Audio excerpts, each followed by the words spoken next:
Alors c'est une rentrée qui est encore en cours dans l'agroécologie, dans le sens où ma discipline qui étudie plutôt les processus a plutôt l'habitude d'étudier des systèmes assez simples. Donc du coup le fait de rentrer dans des systèmes qui sont de fait par définition plus complexes, c'est quelque chose qui interroge beaucoup la discipline dans laquelle je suis, qui est la science du sol.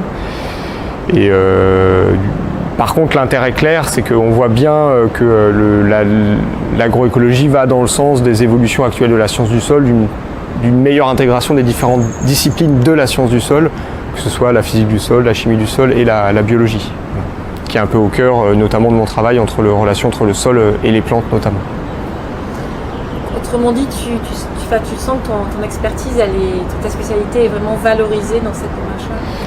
Elle peut l'être, oui. Après, c'est pas encore mis en œuvre, donc c'est pas aussi simple que ça, mais en tout cas, elle peut certainement l'être.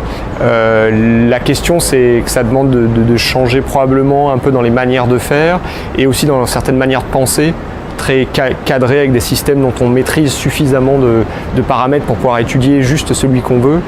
Il est probable qu'en agroécologie, il faille voir les choses avec peut-être une vision un peu différente et utiliser les outils qu'on a habituellement, peut-être pas des outils différents, mais des outils qu'on va utiliser un peu différemment pour justement arriver à comprendre ces systèmes complexes, quoi.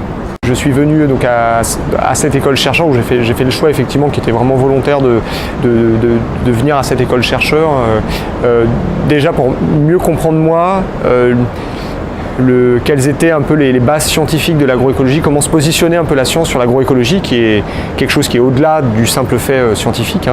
L'agroécologie, c'est pas juste une science, mais du coup c'était déjà pour comprendre qu'est-ce qu'intégrer en tant que science l'agroécologie. La deuxième chose, c'était en lien avec le collectif auquel j'appartiens, qui intègre à la fois des données issues d'études de processus, mais également des approches beaucoup plus systémiques. Et du coup, il me semblait que c'était assez cohérent aussi avec l'approche scientifique de l'agroécologie.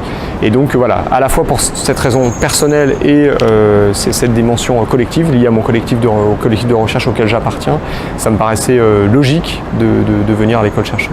Je vais prendre un exemple simple. Par exemple, dans les choses que j'ai pas mal faites, c'est d'étudier comment une plante ne fait pas que subir les conditions du sol pour prélever ce qu'elle a besoin dedans, mais comment elle agit dessus et comment en agissant dessus, en modifiant des propriétés chimiques par exemple, elle prélève mieux ou moins bien des éléments.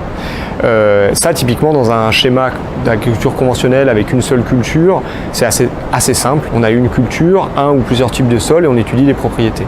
Dès qu'on va être dans par exemple des cultures associées, je prends un type de pratique agroécologique, du coup, on a déjà deux plantes et là, tout de suite, ça paraît simple, on ne ferait que multiplier par 2 le nombre de plantes, mais rien que ça augmente beaucoup la complexité pour savoir comment chacune des plantes interagit déjà, elle, avec le sol et comment entre elles interagissent pour utiliser la ressource qui est dans le sol. Voilà. Et donc, rien que ce niveau de complexité qui peut paraître assez sommaire, limité, ce niveau supplémentaire de complexité, du coup interroge beaucoup les sciences qui sont sur l'étude des processus et la compréhension de ces processus sous-jacents aux dynamiques des systèmes agroécologiques.